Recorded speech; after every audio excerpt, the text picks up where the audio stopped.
আসসালামু আলাইকুম। আগামীকাল রাত 8:30টায় বাংলাদেশ সময় ভারত সাউথ আফ্রিকার বিরুদ্ধে মাঠে নামবে মেগা ফাইনালে। 2024 টি-20 বিশ্বকাপের মেগা ফাইনাল আগামীকাল রাত 8:30টায় বাংলাদেশ সময়। এখন ভারত জিতবে না সাউথ আফ্রিকা জিতবে, কোটি টাকার প্রশ্ন হলো এটা। কোন দিক দিয়ে আসলে কোন দল এগিয়ে আছে সেটা নিয়ে আলোচনা করবে এবং কোন দলই আসলে এবারের বিশ্বকাপে চ্যাম্পিয়ন হতে যাচ্ছে সেটা নিয়েই মূল আলোচনা। প্রথমত যদি দেখি শক্তিমত্তার দিক দিয়ে আপনাকে যদি বলা হয় কোন দল চ্যাম্পিয়ন হতে পারে, আপনি কিন্তু চোখ বন্ধ করে বলে দেবেন টিম ইন্ডিয়া।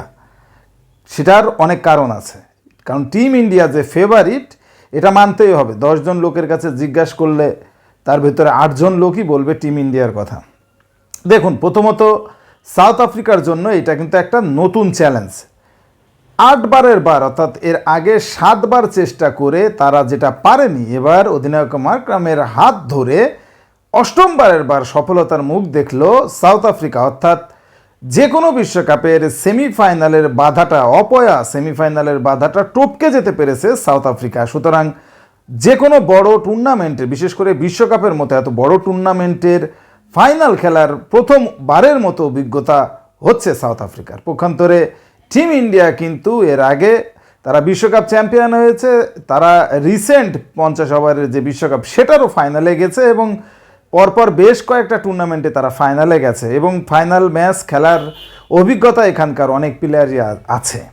সেই দিক দিয়ে মানে যদি মনে করা হয় ভারত এবং সাউথ আফ্রিকার ভিতরে আসলে কিন্তু ভারতই এগিয়ে আছে। এবার যদি ব্যাটিং লাইন আপটা দেখি, বিরাট কোহলি অফ ফর্মে আছেন, কিন্তু কে জানে হয়তো তার সকল অফ ফর্মটাই নিয়ে যত কথা হচ্ছে সব কথার উত্তর হয়তো আগামীকাল সাউথ আফ্রিকার বিপক্ষেই তার ব্যাট দিয়ে দিতে পারে। বিরাট কোহলি কথা বাদ দিয়ে রোহিত শর্মা, তিনিও অফ ফর্মে ছিলেন, ফর্মে চলে এসছেন। অস্ট্রেলিয়ার বিপক্ষে দুর্দান্ত এক 50 করেছেন, 50 না, ওটাকে সেঞ্চুরি বলা চলে, 7 রান দূরে ছিলেন।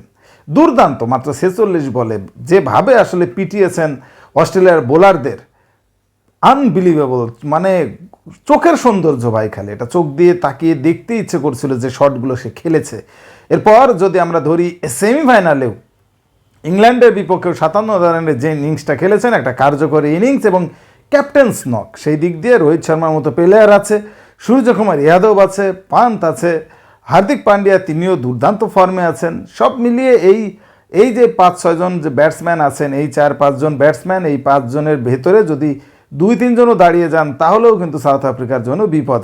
আর বোলিং লাইন আপ যদি আমি বলি, জসপ্রীত বুমরা তার ক্যারিয়ারের সব থেকে ভালো সময় এখন পার করছেন, যেন বোলিংয়ে রানই দিতে চাইছেন না। তার পাশাপাশি যদি আমরা ধরি অক্ষর প্যাটেল আছেন, জাদেজা আছেন, কুলদীপ আছেন, দুর্দান্ত ফর্মে আছে। আসলে পুরো একটা সুন্দর অলরাউন্ড প্যাকেজ টিম ইন্ডিয়া। যেভাবে তারা খেলেছে, একটা ম্যাচও কিন্তু তারা এখনও হারেনি, একেবারে অপরাজিত চ্যাম্পিয়ন আছে এবং ক্ষুধা আছে কাপটা নেওয়ার। 11 বছর আগ পর্যন্ত তারা আসলে কোনো বিশ্বকাপ জিততে পারেনি, এইটা তাদের একটা বড় ক্ষুধা।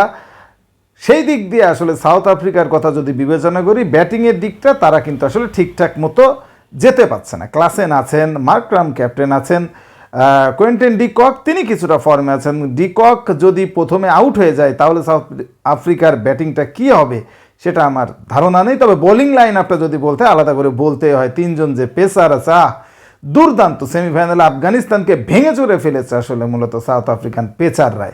56 রানে গুড়িয়ে দিয়েছিল আফগানিস্তানের ইনিংস, যেখানে পেসারদেরই ভূমিকা ছিল। রাবাদা যেভাবে তিনি বল করেছেন, যেভাবে পেস দিয়েছেন, সত্যি দুর্দান্ত।